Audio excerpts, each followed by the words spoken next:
Morning, this is Dave T1963. One of the things that I don't hear a lot of people talking about is maintaining your broadheads and your arrows while you're hunting. Especially with us traditional guys that are using feathers, there's some upkeep on these. So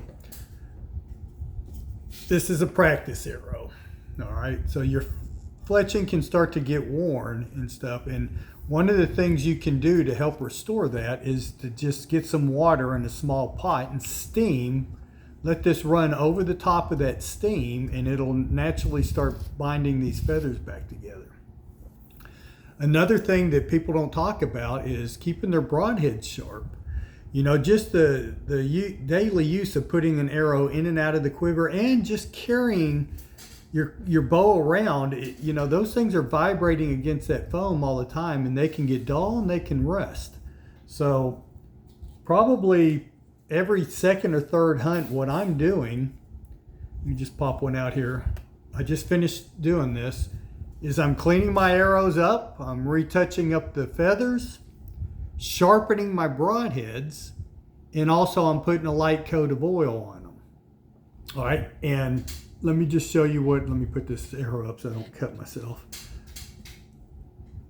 Here's what I'm using to oil my broadheads, just pure mineral oil, okay? I get the food grade and I also get the one without any kind of odor. It's a very low odor oil, so I will lightly put this on my broadhead, just using a little paper towel. I just wipe it on the broadhead, and I also clean my shaft and slightly oil my shaft, and that helps cut down on the noise when you're drawing back against the rest of some form, even Velcro. On those dead calm mornings, if there's any kind of dirt or grime in there, can make noise. So by lightly oiling that shaft, it makes it slide through there better, but it also helps get any dirt or debris off of that arrow, and it makes it a lot more quiet.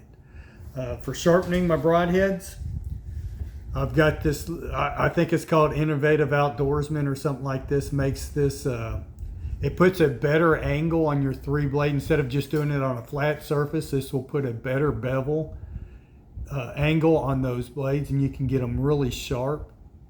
What I typically do now to get them initially to get them sharpened, I go through 200 grit, 400 grit, 800 grit, 1200 grit, 1500 grit, and then I use cardboard with a little bit of buffing compound on it. And then sometimes I even got a little piece of jean